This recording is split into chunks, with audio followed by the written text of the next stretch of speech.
Hello, everybody. I'm your host, Zenitsu, and you're listening to the Digi Talks podcast, the show that covers various topics from news to meta developments and everything in between for the fine folks who love the Digimon trading card game. Just as a quick reminder, I do stream this over on Twitch at twitch.tv/Zenitsu if you ever want to watch it live. And on top of that, I also upload it as a YouTube video under the YouTube channel of Zenitsu, while also being available on several different podcasting sites. So I'm here today with my co-host Teddy and special guest Mark, and today we're going to be talking about the national news and development that recently just happened because, that's a big deal because it changes the foundation and scope of competitive Digimon as we know it. So, but before we do that, we do have Ultimate Cup information. For those who are interested, we're not going to do a huge deep dive into Ultimate Cup, just because I think a lot of people are kind of getting sick and tired of it. It's just, hey, here's the information. I think it's kind of neat, and yeah, that's pretty much it. So we're going to start off with the one that we actually have top 16 data for, and that is going to be the September Cartomagica Ultimate Cup. Yes, sir. Yes, sir. Okay. So as far as the event, it isn't hitting the numbers that we are used to seeing in terms of like the size. Don't get me wrong, it's still a pretty big event, 346 people, but it just kind of means that there's less interest in this type of a format, which is kind of okay, because it leaves room for people to kind of like sign up last minute if they really want to play, knowing that there's going to be, space available still. I think when I last checked one of the upcoming Ultimate Cups, I could still register, which is odd. I haven't really unprecedented. Felt that. Yeah, it's unprecedented. Just because most of the time they sell out literally within the first week, and here it is almost like a week out to the event, so we have like a week left, and I'm able to sign up still, which is nice. It's cool, but it shows that there's definitely less interest, which it is important. I wouldn't say it if it wasn't important going forward because of the big change that Bandai decided to do with how Nationals is going to be ran. But as far as the top 16 breakdown, for anyone unfamiliar with Ultimate Cup, currently it is a monocolor format, so any card that is, or like any deck that's using more than one color, you're restricted to literally just using one color. Two color cards are still legal, they just have to share one of the colors in common with your main color. So with the Digi Egg specifically, your yes. Digi Egg has to match whatever color for the rest of the deck. Yes. It does have a custom ban and restriction list. This is with the latest iteration of the custom ban and restriction list, just because Ultimate Cup is a slower format because there's not as many like super strong and powerful decks left. Sure. I mean, there's still plenty of powerful decks. Don't get me wrong.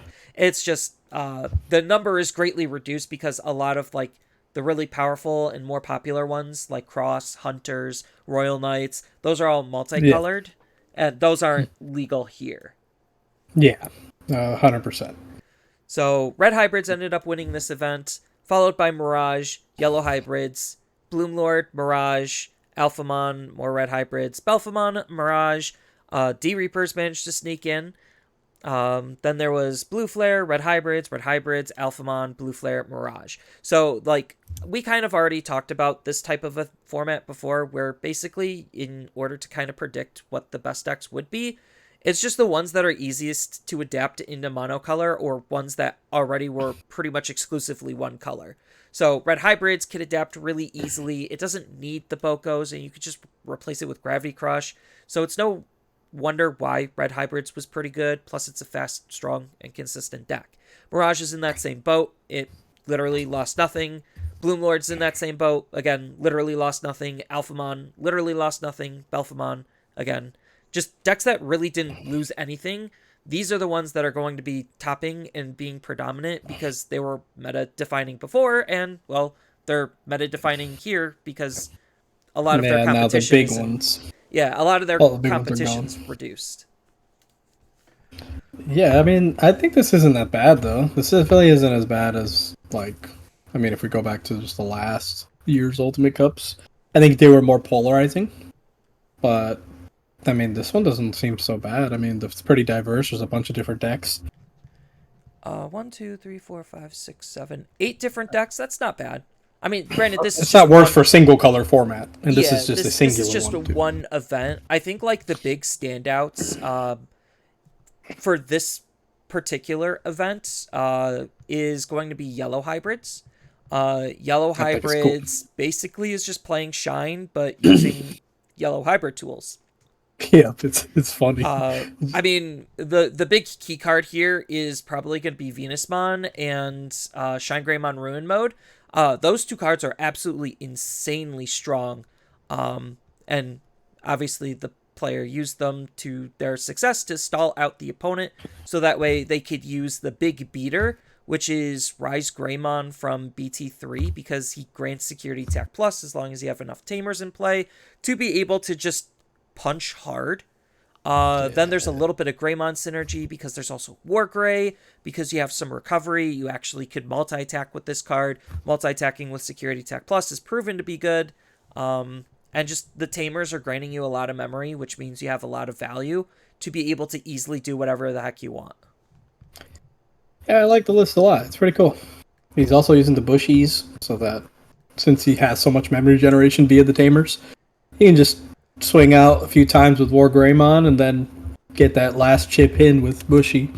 It's I also a like it. dinosaur to note for Geogray. Yeah, So, so it does actually technically synergize with the Geogray. but I That's I pretty nice. I like the list a lot. If you That's pretty want cool. to, I wonder why he ran the Pillowmon. Was it for a specific? For Bloom.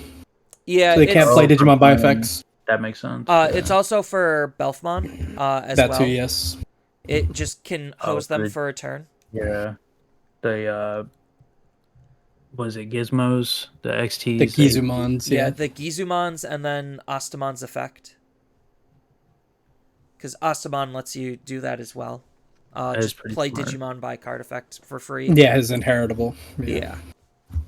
So Outside of that, it helps. yeah, outside of that, the only real other shocker. Some people might say Alphamon was a big shock. I don't think it was. There were 2 Alphamons. It's just one of the best black I don't decks, and think it's so. doing literally the exact same thing that it has been doing. Just setting up an OTK and just OTKing. Yep, hitting you once, praying it kills you in that one turn, and then even if they don't kill you, they set up such a big board that it's near impossible for you to clap back. If you do, they kind of just crumble. Yeah, the It's just Dorumon still is adding, or the Doru Greymon still is adding some protection. So it's not like you're leaving your card 100% vulnerable after you do your big explosive turn. plus the alpha is really good too. Yeah, but I like the fact that we can have a deck like Alphamon just come back. Yeah, it's a cool deck, man. It's not like it's doing anything overly ridiculous. It's a strong deck. You know, they found ways to mitigate the Doru Gray hit with Final Zubagon plus the Sunarizamons. I mean, it's cool. I like it a lot. I mean, I love playing this deck. Yeah, and then the last big upset probably would be D-Reapers. There was D-Reapers not only in this event, but another event as well. Right now, we kind of knew that blue and purple would be 2 of the stronger Ultimate Cup colors, and D-Reapers kind of just dodges like their removal, so it's very hard for blue and purple to just interact with it. Plus, Gatekeeper is just such a stupidly good card, just being able to not only recover, keeping you in the game, but also adding security attack minus, so literally certain decks just are unable to even do any damage, which basically means they can't win the game. And if they can't remove Gatekeeper, then it just becomes an auto win, especially when you get a second one down, then the issue just compounds itself.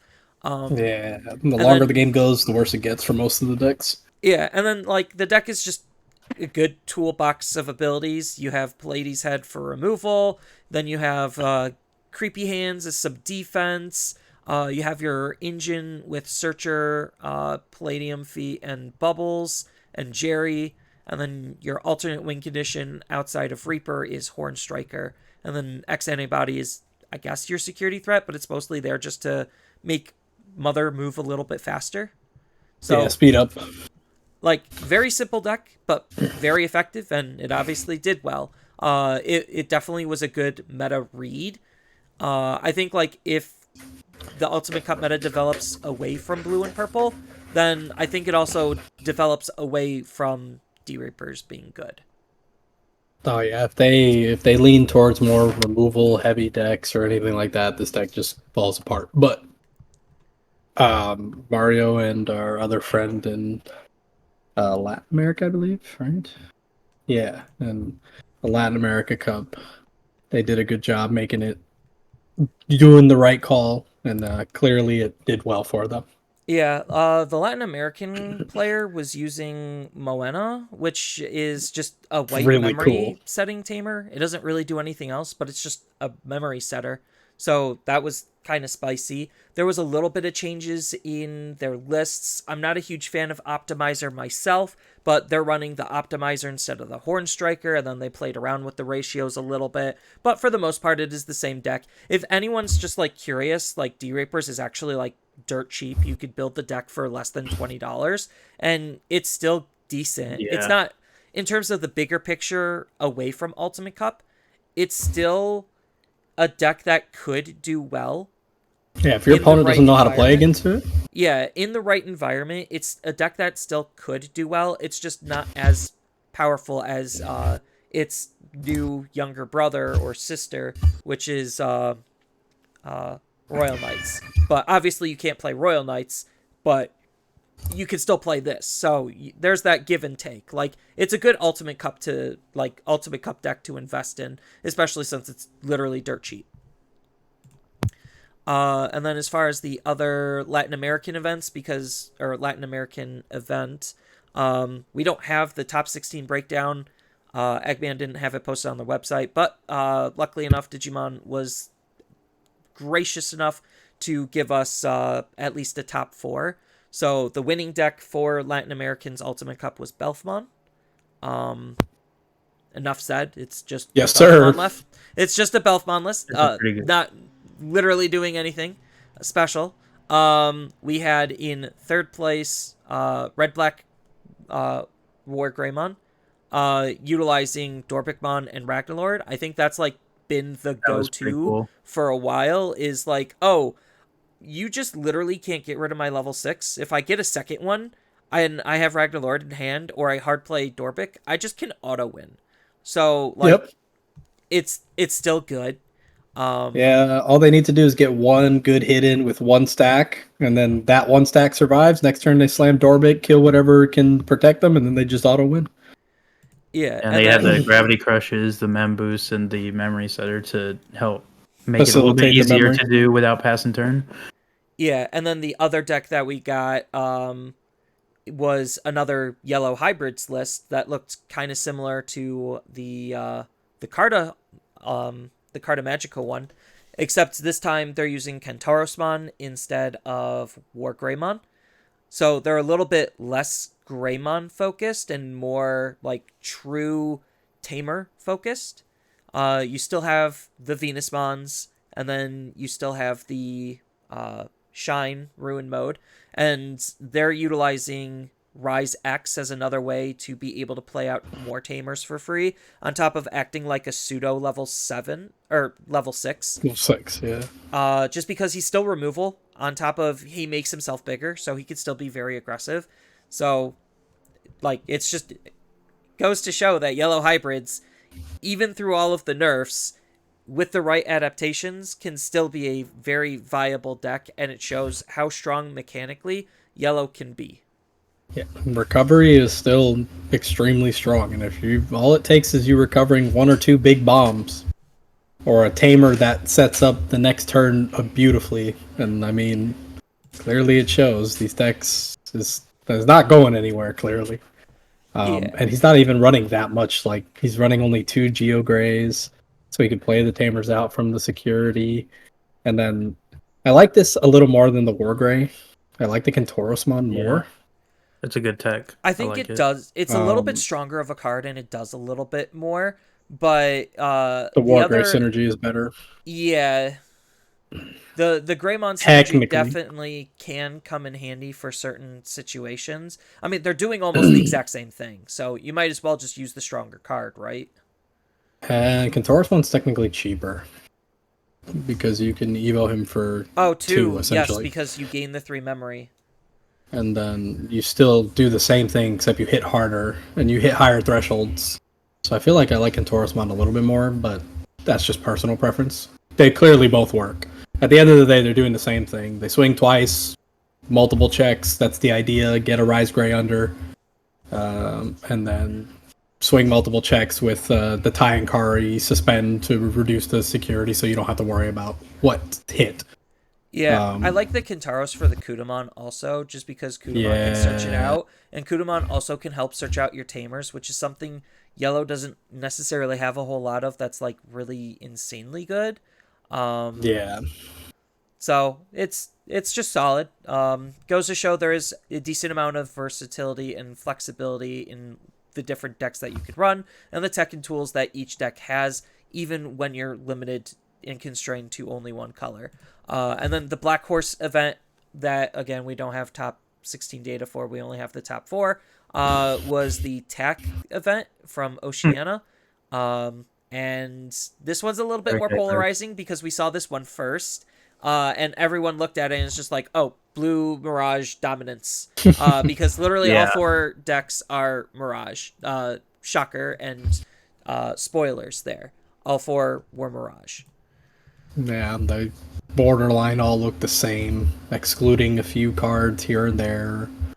The only Like one that it's was a little bit more interesting in terms of like just trying to yeah, the streamline one with the itself. Nikolai. Yeah. Well, there was the one with the Nikolai, and then there's the one that's just like running literally less fluff and filler and just more of the cards that it wants directly. Oh, okay, yeah, I see here. it's Yeah, because bottom it's left. yeah. But outside of that, I mean, No, they're all pretty much the same. Like they're all attempting to do the exact same thing, running very similar card types and ratios. Like it's just one of the best blue decks right now. So no brainer that it would do well. This guy's running yeah, a Full Metal Blaze and a Lobamon, but other than that, really not much different. I feel like Yeah. that's just objectively wrong because I mean, it's to handle wider Lanamon is just better. fields. Yeah, it's to handle wider fields, I believe. So it's just personal preference. But it goes to show that each region kind of does have its own like slightly different play styles. In terms of like what's able to top. I think like Tech being the first Ultimate Cup for BT13 really kind of shows that they were in a mindset consensus where a lot of players probably showed up with Mirage and did well with Mirage. Therefore, Mirage was going to have a higher chance of winning more often. Yeah, we've heard this song and dance multiple times before, and outside of that, with the other 2 events, it definitely shows that there is more than just Mirage for Ultimate Cup. Yeah, exactly. I mean, we knew it was going to be this way, to be 100% honest. It just makes the most sense. You get rid of the other decks, what's the next in line? Mirage has been up there for a minute. So Yeah. it just makes sense. Watch, 5th place is a D Reaper. I mean, it could have been. I doubt it, but it could have been. It's possible. We don't know because we Uh, don't have that information. yeah, we haven't gotten the full details yet. If we even will, who knows? Yeah. But on to the actual big news topic, which is going to be the fact that they did something really interesting. Something we didn't really expect for them to do with all the changes to competitive play. And that is, well, one, we got an announcement for Nationals, when and where it's going to be. But it came with a lot of other information. So, do you want to go over that information, Teddy? Yeah, so what I'm seeing is the idea is now they're, well, for this year at least, I don't know if they're going to continuously do that, It's most likely going to be this way. They're opening the floor for nationals, just saying you don't need an invite anymore. You can just come. But if you do have your invites, you will get a 2-round bye, I believe, right? Yeah, it's 2 rounds, 2 or 3 round bye. I don't remember, one of those two numbers. Which essentially means you just don't play for the first 2 or 3 rounds. You just get a win while It's everybody a else two has to. round bye.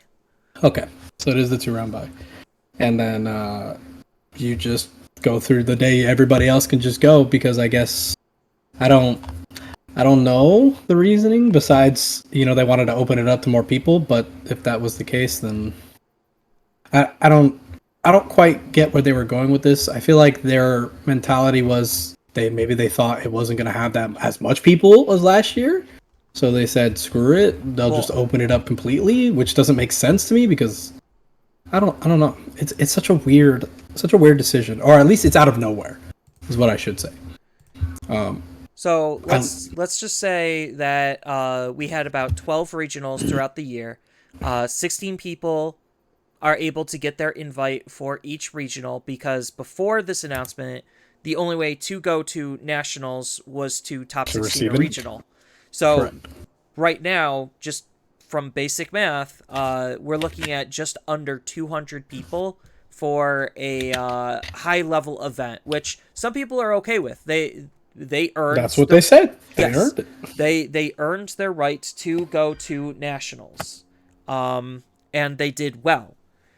But at the same time, we look at nationals last year, and it was significantly larger just because we had invites through store championships. So Yep. So there was about 1,000 people that actually ended up showing up at nationals last year because of the store championships. it's very interesting. I get maybe they just said, well, this is not enough people to really warrant a nationals, I guess, and they were just like, screw it, we'll just open it up, and then whoever makes it makes it. Well, You know what I so mean? in their post that they made this announcement originally, like we've known from the beginning that they changed their organized play Yeah. structure multiple times. So before there was regionals and there was store championships that yield invites. Then this year they took that away. The very first year it was all exclusively online because of COVID, and it seemed like their initial and original plan was to basically have store championships give a 1 round bye if you won that, and then regionals give a 2 round bye if you won that, and then nationals was originally supposed to be open, but because of COVID and the changes and everything, they weren't able to implement that, which is to me understandable. But Yeah. if Makes that was sense. their goal and intention, why couldn't Why they have open it just now? stuck it? Yeah, why couldn't they have just stuck with that? Why Like, why change it? And then going into the second year when nationals actually was in person and we did still have store championships that meant something again, why not implement it then? Like I this is where the like timing is just weird. It just doesn't make sense. yes. Like I'm not saying I'm unhappy about nationals being No, at all. open.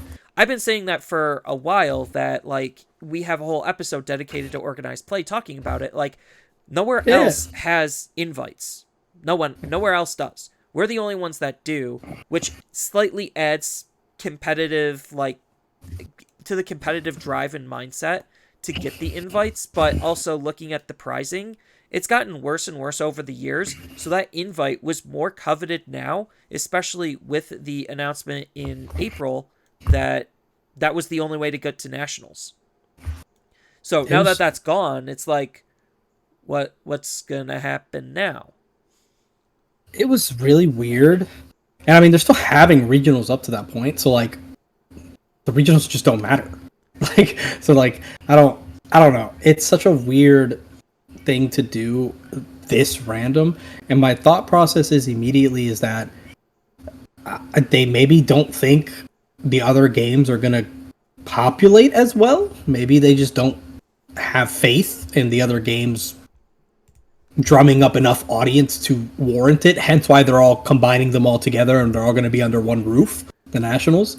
I don't. I mean, I've been to the LA Convention Center.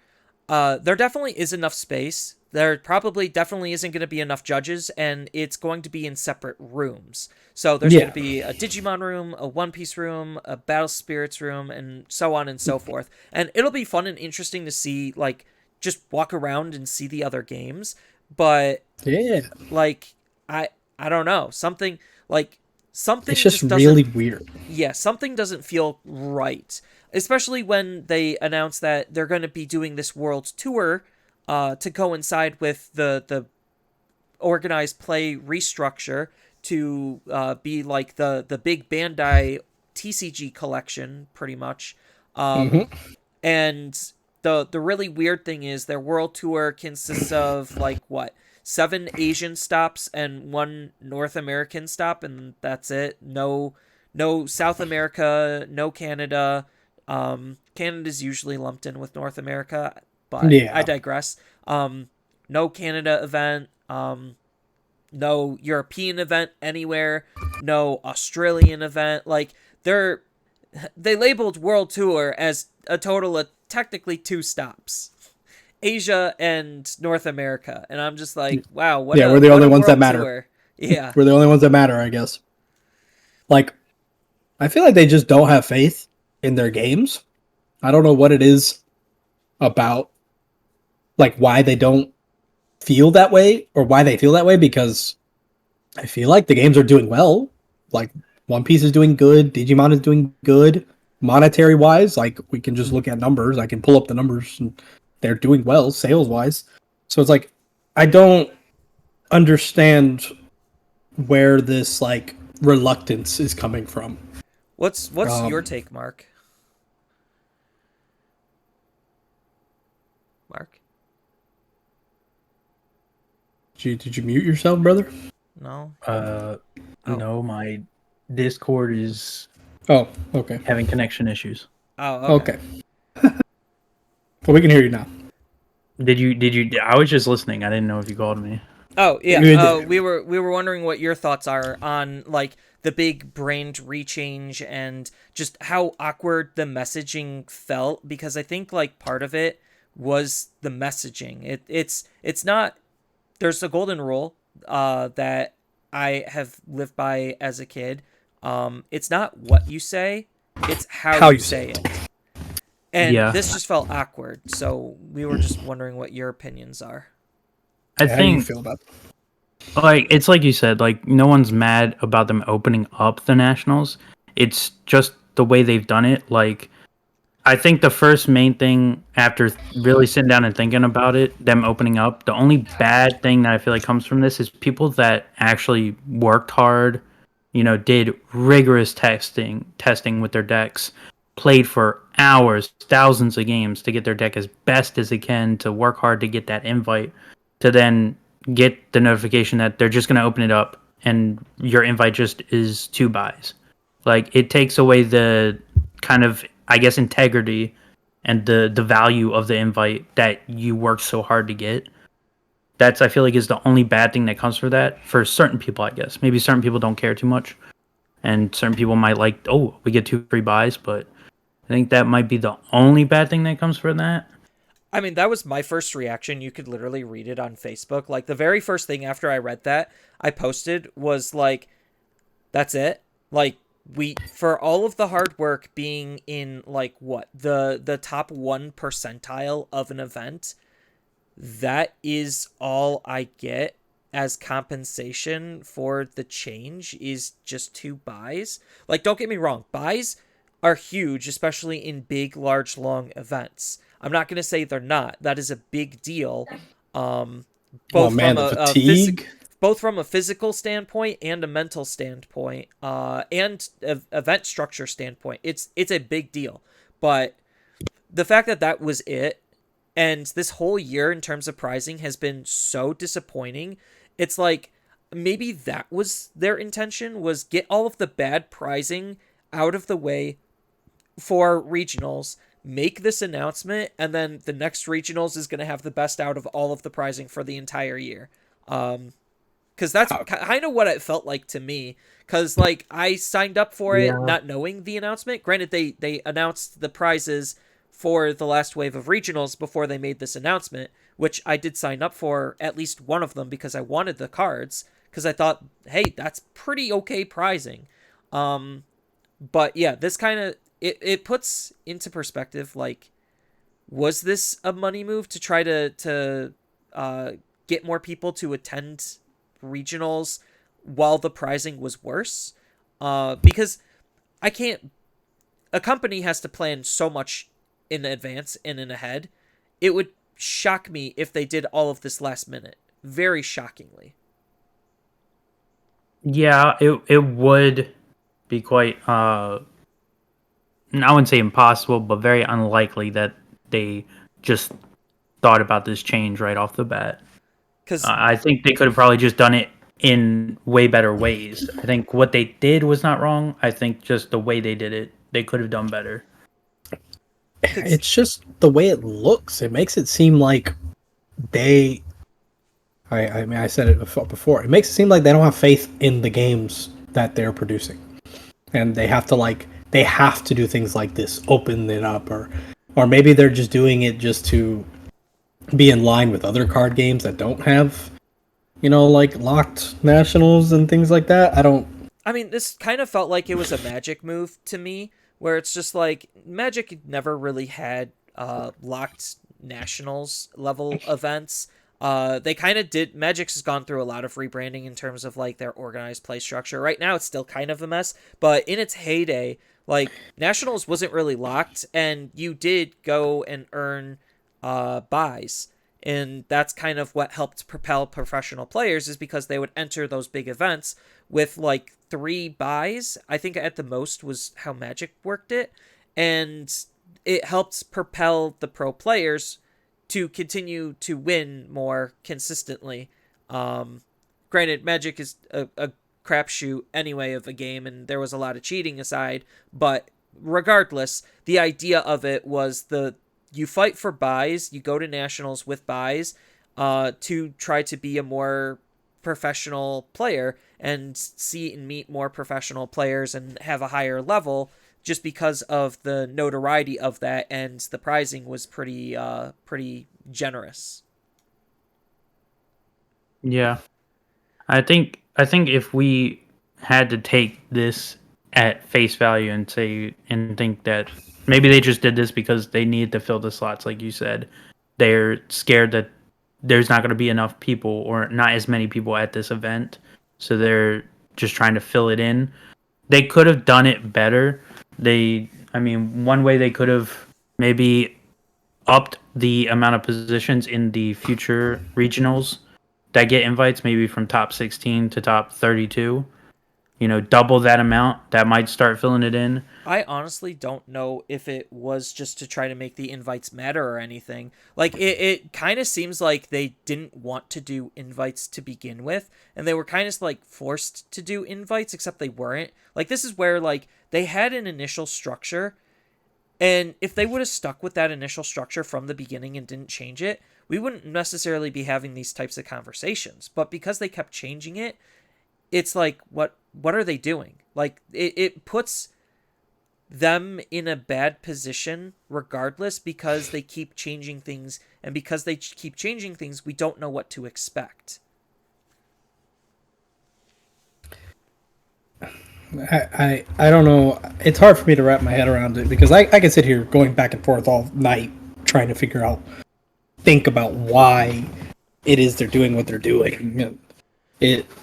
I guess it's just gonna have to be one of those things that it's just like, well, it is what it is. I mean, there's nothing we can do about it. And honestly, I mean, it's a good thing. I think for the most part, it is a good thing. Oh, I 100% agree. I think it is a good thing for the game as a whole.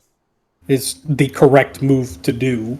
It just gives off a vibe like they had different intentions than it just being a good thing randomly, when it's out of nowhere like this.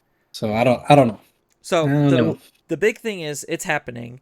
And the next step is, what are they going to do next year? Like, because the way things currently are, this being probably the worst competitive year for Digimon, unfortunately, and I'm saying this because I played competitively for the last couple of years since it started. The pricing is the worst. We've had the least amount of like actual events. We actually lost an entire event structure.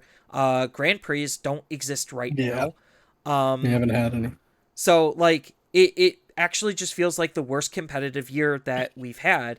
So with this change, I think that's good for the game overall, but they're going to have to really think hard about how events are going to be ran next year and the prizes that they're going to have to give. I'm not saying they need to give more. I mean, it would be nice if they did.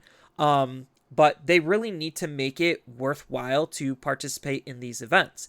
Ultimate Cup, the way they're currently run, I think is a pretty good structure, but that's Ultimate Cup. That's one set of events. And if they're going to keep changing it to have it be this alternative rule set every single year, like sometimes people get tired of the alternate rule sets, or some people just don't even like it to begin with. So now they lose out on the opportunity to get those types of prizing just because they don't care about the format, they don't care about the event.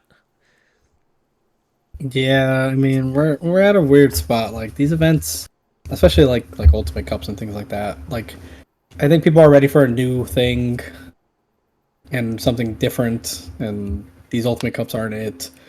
The Grand Prix were cool. You know, as another little like side event that had like good prizing, but maybe it's because they don't want to print that good prizing. I don't know. I don't know. I feel It it's doesn't just cost them that much more. I'll be I 100% know that honest. we know that, but clearly it's enough for them not to want to do it. Clearly, I th- because otherwise they're not doing it. Otherwise, and why would they be giving us these awful pricing? and For from an art position, it's not they even have an it. artist. Yes, they have a whole bunch of in-house artists or artists on call, and for them to call up an artist and say, "Hey, make 4 pieces," like that's not anything to a big company like that. It's what they were going to do anyway, so it makes no difference. Right. Like I don't know, really weird, really off-putting.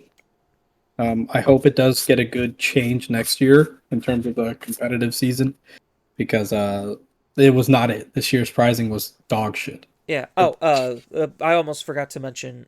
For anyone who is unaware, the event is going to be in January. I think it's like January 23rd and 4th. It's going to be late January, and it's going to be back at the LA Convention Center in LAX. It's I'm guessing Core is I believe they running said it, it. which It's is January 26th or 27th, 28th. okay. So there you go. So Late Saturday and January. Sunday. Yep. uh Late January, and um where was it? Oh yes, LAX, because I'm thinking Core TCG is going to be running it again, and it's at LAX again because that's Core TCG's backyard. They literally have a half-hour drive to get to the convention center, so it just makes it easier on Core.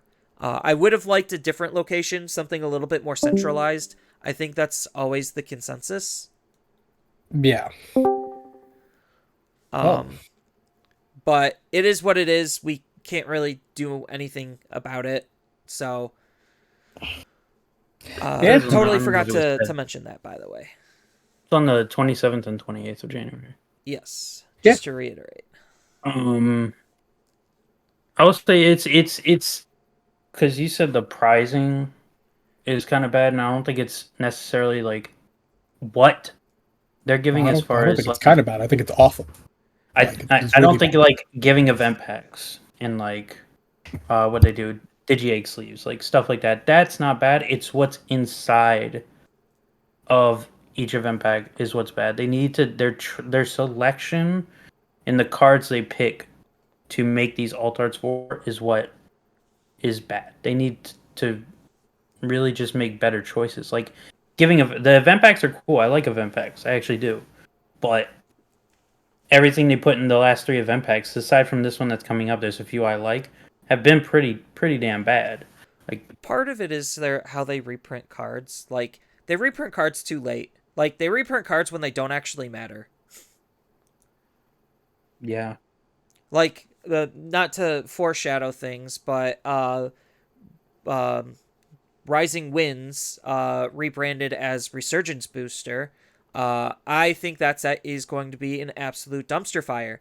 All of the cards that, like, there's very, very small amount of cards in that set outside of the new cards that are even remotely relevant. Like, probably the most relevant one, which is going to be really sad, is the Demi Marimon egg. I think that's still just one of the Yeah. best purple generic eggs. And then Terriermon. Like, these aren't high rare cards, and I don't know what the pull rates of the Resurgence Booster is going to be because it's a large set if they don't change how they do it, which I don't think they will. I could expect the pull rates to be kind of bad, probably along the lines of like 1.0 bad. I don't know if it'll be that bad because a lot of stuff was taken out, but Yeah. it's still gonna be pretty bad. It's It just won't be. I don't think it'll be as bad as that, but But, it'll be like, pretty bad. but Might be we as were bad as supposed to well, get the like- reprints and earlier. Actually, we were supposed to get the product earlier, but there was no reprints in them, and the reprints were supposed to come in a separate product later. And then we had a big backlash to that announcement, and then they delayed the set to include the reprints. And now it's coming out, and nobody really cares. It's like, oh, cool, I have another chance to get old Craniumon.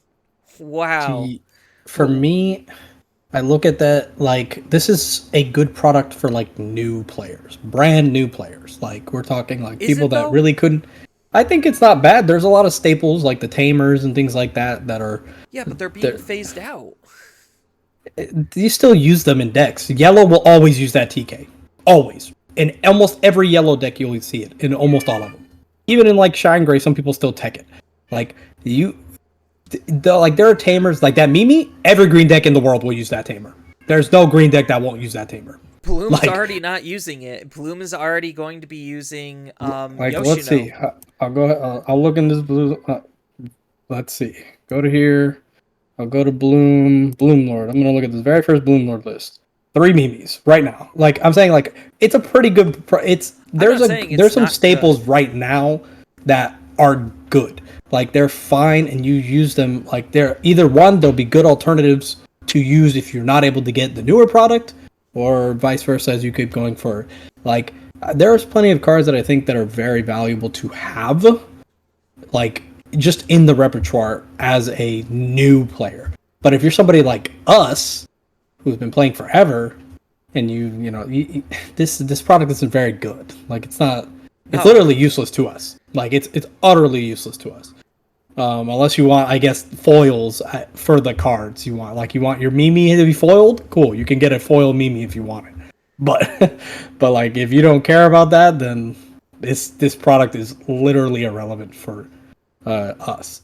The tie is going to be good too because the red tie is going to be reprinted Yeah, too. but that tie is Like, not. It's not it's the got- worst. it's It's not got the good- best, but it's not the worst. Yeah, There's some good like generic cards that are good in that set. Yeah, but most decks don't even run them anymore, and it's not like they're holding that high of values. Like when I was doing a YouTube video to like pick the top 10 reprints in my perspective outside of the memory boosts, like value wise, there's not like Digimon's already a really cheap game, so it's just like there wasn't a whole lot of cards that held any value. Like literally one of the best reprints was Demi Marimon because it was a $5 uncommon. Like no other card really hit that high. It was more expensive, but now it's cooled down a bit. Magna Angemon Yeah, from it was like $7-8 for a while. Demi Marimon. yeah, but like this, I think with RB1, that's when they shouldn't listen to feedback. They should have just stuck to their guns and done what they originally wanted to do. And I think we would have been better for it because it would have changed our BT13 meta because now we would have had the Ghost Game stuff sooner. Which it's nice that we're getting some of the promo cards reprinted in there too. And like it's not that it's that bad. It's just the vast 70% of the set is complete and utter garbage, which is the unfortunate part. Yeah. And I feel like getting back on track, that's kind of where event packs are, where it's just like maybe one card out of the event pack is going to be relevant, and then everything else is just complete and utter garbage. Like, why did we need to get the bad ancient cards reprinted. Nobody's going to be using Yeah, ancient Sphinxmon, ancient Volcanomon, ancient You're not playing Ancient Volcanomon?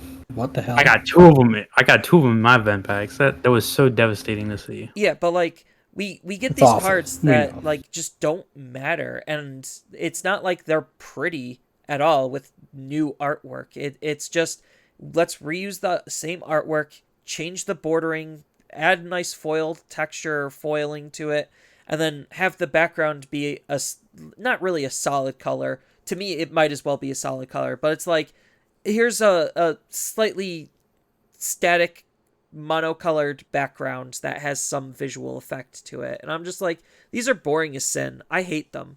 And I'm so tired of them. Yeah, I can agree there. I think that they need to definitely reevaluate what they're putting on these event packs because they are bad, man. They are just not good products at all. No, and then like I said, the reprints come too late because they look at what was good and then they try to make what was good appealing by reprinting it in the event packs with this special treatment. And then by the time we get them, they're already like half useless or mostly useless in certain cases. It's just like, yeah, that was great. That would have been great to have like 4 months ago. Like you got the Bond Tamers, and then in the newest event pack, you got the Bond Tamers. Yeah, it's Like like no why? one's using those cards. They'll Yeah, never be Grand used Del Sol. unless Grand Grand El Sol is useful. Yeah, That's that's a at good least card. useful, but like I think it's it's not a common. good. Yeah, it's not a card that we care about that much, but it is a cool card. It's a cool rarity upgrade, sure. The best card for sure is definitely the Alice McCoy. Alice McCoy Yeah, is the 1000%. best one. No one's even found a good use for her. Yeah, he did. But What was it? I can't remember what that deck was I made that I played it in. It was in Moment. It worked. Oh, it was Mummy. Yeah, that's right. I mean, but like this goes back to the fact that whatever this year I think is ending on a pretty strong note. We're wrapping up Ultimate Cups and people can finally have a sigh of relief that next year the Ultimate Cups will be different. I'm hoping and I'm praying that they'll be different. Please, Bandai. Well, we gotta pray that they're good, not And then and we know they're gonna be different. And then throughout Yeah. the regionals, it's not like we couldn't see that the megas were going to be the regional prizing, and I think that's pretty good. I think obviously with the regional prizing this year, it just sucks in general. So like just the entry level for getting all of the megas, which they're all like super rares, that's still pretty good. I'll take that. Because Yeah, the definitely previous one of ones we had what the champions and the ultimates. I think we skipped rookies Yeah. because there was only 3 waves. Yeah. Yeah, we didn't have the So we rookies had at the all. 6 protagonist, champions the first wave, ultimates second wave, and now the last wave it's the megas. And the megas actually have different art, and that's what I like out of my prize cards. It's like give me some nice alternate art, give me a nice bundle value that entices me to want to play. Like I had zero interest in playing in any regionals after I won my invite. And then this announcement came and I was just like, cool, now I extra have zero reason. And then I saw the pricing for the last wave and I'm like, I kind of like that. Yeah, I will say that like when we get to that set of regionals, I do like the product. I think that it looks cool. And it's worth it makes you feel worth it, like worth your time.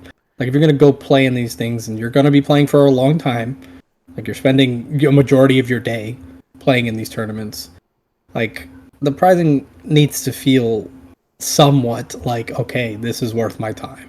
Even if it's not the greatest, it doesn't need to be the greatest. It's just it needs to be like enough to where I don't feel like I'm wasting my time at the end of the day. Yeah, what I would prefer, just spitballing ideas. I think Ultimate Cup's prize structure is probably okay. Regionals prize structure definitely needs some work. Instead of like next year, just give me an evolution line. Like give me a full evolution line alt arted, and then change up the evolutionary line every wave of regionals where it's just like, okay, we obviously have seen this year they went from champions to ultimates to megas, so it's just like, okay, how about we do a like just spitballing here. Here's an Alphamon evolutionary line. You get the Tamer, you get the Egg, and then you get the level 3, 4, 5, and 6. Or you could even cut out the Tamer or cut out the Egg. Like, give us, like, something interesting that entices us to want to participate. And then obviously they're gonna have to do more than what they did with the flimsy little box and the other little stuff. Oh my So God. they're really gonna have to step it up next year. Don't bring up that box. I want you to know make that me- there you are make me six mad. of them. There's 6 of them folded on my shelf right now. I actually just in there. gave one away because I didn't want it. Like, I played in enough to have one, and they're not good deck boxes. I can't do exactly what I always do with my deck boxes with them, so I'm just like, okay, I'll just give it to one of my friends who doesn't really play competitively, and he's gonna have an absolute ball at it just because it's cool. Like, it's something he didn't expect. But regardless, next year they're really gonna have to step it up if they want to, like, try to take their game, at least Digimon, more seriously, and I hope that they do. Because right now, there's still just a lot of unknowns when it comes to Nationals, because we don't know what the pricing is for Nationals. We don't know if Nationals is even going to be free like last year, but last year everyone had invites. The first year, because it was all online, you just had to pay for shipping, which wasn't that bad or that big of a deal. But I have zero idea what to expect out of Nationals this time. I am going to be going, just because I earned my invite and I want to take advantage of the 2-round bye that I have been graciously given now. I would do the same. Yeah, so I plan on going. So Are you guys planning on going? Because we have also zero idea how to sign up as of right now, too. yeah, at the moment there's no information besides that it will be open. No matter what, if I don't get my invite and I lose out on the signups, I'm still going. I'm going to just go there to meet people and hang out with you guys. You could always join Battle Spirits. I hear that's doing absolutely wonders right now. It's not, but I'm excited. It's going to be a blast. I think just the prospect of all of the Bandai games being under one roof, that still just sounds very fun. Because last year It it was does, man. more of a Digimon celebration, and I loved the ever-living crap out of it, but the art museum, after you looked at it, and they sold out of everything within the first day, and they ran out of promos within the first day, the Survive promos, like, I felt kind of slightly disappointed that I wasn't able to, like, get more out of my experience outside of just playing. But yeah, I have zero idea how Nationals is going to turn out, but I'm excited. I'm going to start trying to plan my trip, and hopefully we could actually meet up. That would be kind of dope. Yeah, hella down. yeah. And most likely it'll be me and him will end up taking the trip together up, or I guess to the west. 'Cause that's where we have to go. The Wild West. As do we fly over or drive over? I'm not Drive over driving. would be- I'll tell you right now, I'm not driving. You fly. There's no you can be a driving. cheapo like me and even fly Spirit. Yeah, I'll be all right. I'll fly. It's okay. I'll pay the money to fly. I think the question is with pricing is what was worse, the flimsy deck box or the paper playmat that we got in the Bezelmon starter deck? I mean, Yeah, but that's not pricing. That's a that's- product. That's just, yeah. it's meant to get you like started. That's fine. Like that stuff, they do that all the time. I mean, like, But, like, last year for when you- Nationals, it was a playmat. Like, you just got a playmat for basically participation. I think you got a couple. I think we also got like a couple of promos. I don't even remember because I don't look at my price cards too often. I'm terrible at that. But yeah, it wasn't anything like insanely spectacular. But we also didn't pay for anything. We just paid to show up and get our butts in California. And then outside of that, it was like, cool, we just show up and start playing. And then we play in side events and whatever. So I have zero idea how things are going to be handled this year, considering all of the other Bandai games are going to be there. And, like, I think it's going to be really stressful on Core if they are running it. And it's going to be stressful on the judges because there's a lot of crossover judges. So how they're going to be able to properly staff themselves is definitely going to be a really big thing. Yeah. Yeah, I can see that being an issue. That we'll probably have a few incidences during the nationals because of it. Yeah, because I know one of the judges that I was friends with in the Dragon Ball days, back when I used to work for ARG. I'm not going to say his last name, but I'll say his first name, Greg. Cool guy, by the way. Love him to pieces. He was a Dragon Ball judge, and I saw him at the Digimon event, and I think he also judges One Piece. So like, that's just one person as an example. I think like Bandai as a whole needs to kind of make their entry level judge program a little bit easier. I've taken the test. It's stupid. It's really dumb. I hate it. I could end up being a judge if I really wanted to, but like just the BS on how their testing structure is just really doesn't make me want to do it anymore. At least like attempts to be a judge. It's 50-50 because like if you make it too easy, then you get people that don't actually put the effort into being a good judge. I want to say. Oh, they're And not then you actually get some testing bad your apples. judging abilities. They're testing your bullshit abilities. Yeah, they don't. It's not actually how good of a judge are you. It's how not dumb are you, and it's not even not dumb. It's just let's try to make this wording as confusing as humanly possible so that way we're really testing the boundaries of your reading comprehension skills, which spoiler alert, we're TCG players. That's not very high. Yeah, I mean, most I people could don't see even that. read their cards.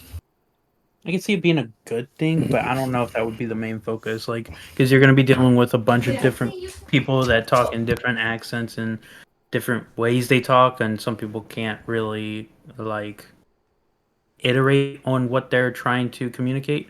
So you should have a pretty good skill in understanding Yeah, but what someone's trying to say, that's but not it on the shouldn't be the judge main test. focus. You said it though. You said the keyword should. Yeah, but that's also not on the judge test. So they don't care about your like overall verbal component. It is basically a multiple choice test, just trying to trick you at every single turn, um, in trying to be as confusing as humanly possible. And it sucks. I wish their judge test actually tested our actual knowledge rather than like, hey, can we just bypass this BS? Um, Didn't they change the structure of it like a few months ago too? I have no idea. I haven't checked back in on that in a while. After my first attempt, just because I was just like, I was asking Yamski, like, is it always gonna be like this, or has it always been like this? And she basically was just like, yeah. And I'm just like, this sucks. And she was just like, yeah. So I just kind of gave up after my talk with Yamski. Also cool. Met her in person last year. Um, so shout out to Yamski for being a pretty cool judge. But anyway, um, it I have no idea how this is going to end up being, and I have no idea what next year is going to be looking like. That's a while's way away.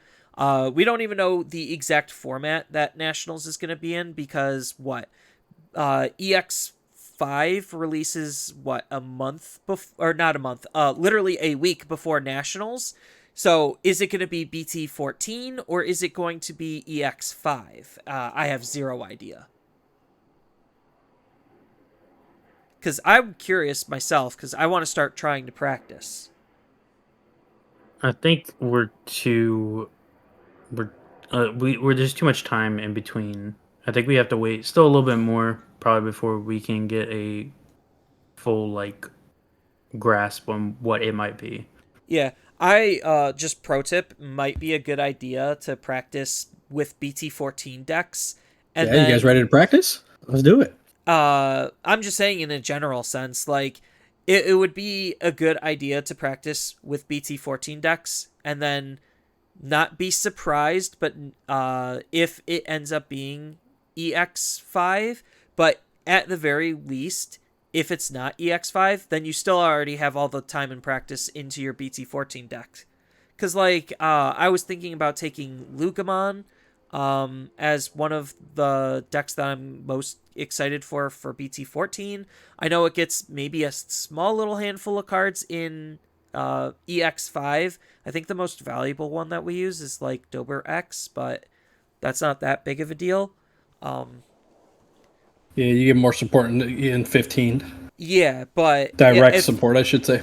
right, but if I'm prepared and I'm practiced on Lugamon, just as an example, like, hey, I I reasonably don't need BT or EX4 cards in order to play Lugamon and play it well. Just because the EX sets are usually more supplemental, they don't really have that many like newer good things in them, except for BT or EX5. It actually looks like it's the best EX set in a while since literally EX2. Yeah, it looks cool. It really looks cool. I mean, I already know if the EX5 is legal, I know what I'm playing. Uh, Yeah. yeah. Yeah, I know If exactly what I'm EX5 is playing. legal, I'm definitely playing Melga. I love that deck to pieces, and I get to play it again. It just makes me smile.